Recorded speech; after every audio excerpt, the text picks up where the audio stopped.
ನೀವು ದಾಸವಾಳ ನೋಡಿರ್ತೀರಾ, ಆದರೆ ದಾಸವಾಳದೊಳಗಡೆ ದಾಸವಾಳ ನೋಡಿದ್ದೀರಾ? ಎಷ್ಟು ಕ್ಯೂಟ್ ಇದೆ ಅಲ್ಲ, ಚೆನ್ನಾಗಿದೆ ಅಲ್ಲ? ದಾಸವಾಳ ಒಳಗಡೆ ದಾಸವಾಳ, ಹೈಬಿಸ್ಕಸ್ ಇನ್ಸೈಡ್ ಹೈಬಿಸ್ಕಸ್. ಹಾ bad English. One of my favourite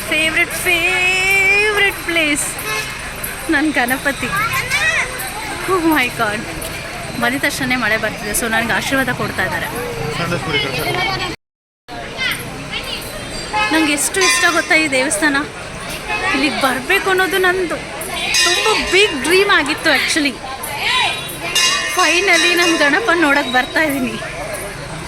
ಮಹಾರಾಜ ಕೂತಿದ್ದಾರೆ ಅಲ್ಲಿ.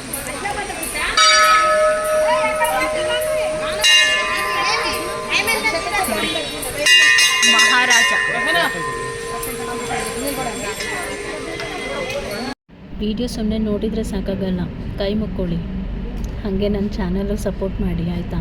ನನಗೆ ಜಾಸ್ತಿ ಸಬ್ಸ್ಕ್ರೈಬರ್ ಆಗಬೇಕು ಅಂತ ನನ್ನ ಪರವಾಗಿ ನೀವು ಕೇಳ್ಕೊಳ್ಳಿ. ಯಾಕಂದರೆ ನೀವೆಲ್ಲ ಚೆನ್ನಾಗಿರಬೇಕು ಅಂತ ನಿಮ್ಮ ಪರವಾಗಿ ನಾನು ಕೇಳ್ಕೊತೀನಿ ಅಲ್ವಾ. ಸೊ ನಂಗೆ ಒಳ್ಳೇದಾಗಲಿ, ನಿಮಗೂ ಒಳ್ಳೇದಾಗಲಿ ಅಂತ ಕೇಳ್ಕೊಳ್ಳಿ. ಕೈ ಮುಕ್ಕೊಂಡಾಯ್ತಾ. ಎಷ್ಟು ಚೆನ್ನಾಗಿ ಕುಂತಿದ್ದಾರೆ ಅಲ್ಲ. ಇಲ್ಲಿಂದ ಬರೋಕ್ಕೆ ಮನಸ್ಸಿಲ್ಲ ಆ್ಯಕ್ಚುಲಿ. ರಾಜ ಥರ ಕುಂತಿದ್ದಾರೆ. ಎಷ್ಟು ಚೆನ್ನಾಗಿದೆ ಗೊತ್ತಾ ನೋಡೋಕ್ಕೆ. ನನಗಂತೂ ಅಲ್ಲಿಂದ ಬರೋಕ್ಕೆ ಮನಸ್ಸಾಗಲಿಲ್ಲ, ಅಷ್ಟು ಸೂಪರಾಗಿತ್ತು ಗಣಪತಿ ನೋಡೋಕ್ಕೆ.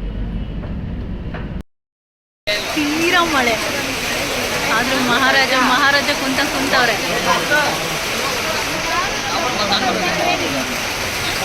ಪ್ರಸಾದ ತಗೊಳಕ್ಕೆ ಆ್ಯಕ್ಚುಲಿ ಗನಿಯಲ್ಲಿ ಪ್ರಸಾದ ತೊಗೊಳಕ್ಕೆ ನಿಂತಿದ್ದಾರೆ. ನನಗೆ ಪ್ರಸಾದ ತೊಗೊಳಕ್ಕೂ ಲೈನಲ್ಲಿ ನಿಂತ್ಕೋಬೇಕು ಅಂತ ಅನಿಸಿಲ್ಲ. ದೇವ್ರನ್ನ ನೋಡ್ಕೊಂಡೇ ನಿಂತ್ಕೋಬೇಕು ಅಂತ ಅಂದ್ಬಿಟ್ಟು ನಾನು ಬಂದು ದೇವ್ರನ್ನ ನೋಡ್ಕೊಂತ ನಿಂತ್ಬಿಟ್ಟಿದ್ದೀನಿ. ಸೂಪರಾಗಿದೆ ಮಾತ್ರ. ವೆದರ್ ಎಷ್ಟು ರೊಮ್ಯಾಂಟಿಕ್ ಆಗಿದೆ ಅಲ್ಲ. ನಾವು ಇದ್ದಿದ್ದು ರೆಸಾರ್ಟ್ ಅಂತೂ ಸಖತ್ತಾಗಿತ್ತು. ಲೈಕ್ ಫುಲ್ಲು ನೇಚರ್ಸ್ ಎಲ್ಲ ಕಡೆ ತಿರುಗೋದು, ಅತ್ಲ ಕಡೆ ನೇಚರ್ ಅಂತ. ಅದರಲ್ಲಿ ಮಳೆ ಬೇರೆ ಸಖತ್ತಾಗಿದೆ ಮಾತ್ರ ಈ ಸೀಸನಿಗೆ ಬಂದಿದ್ದು. ಆದರೂ ನನ್ನ ಹಸ್ಬೆಂಡ್ ನನಗೆ ಥ್ಯಾಂಕ್ಸೇ ಹೇಳಿಲ್ಲ. ಈ ಎಕ್ಸ್ಪೀರಿಯನ್ಸ್ ಎಲ್ಲ ನಾನು ಅವ್ರಿಗೆ ಮಾಡಿಸ್ತಿದ್ದೀನಲ್ಲ. ಗನಿ tell thanks. Nice, super. Thanks for watching my video. Next ವಿಡಿಯೋದಲ್ಲಿ ಸಿಗೋಣ. ಬಾಯ್.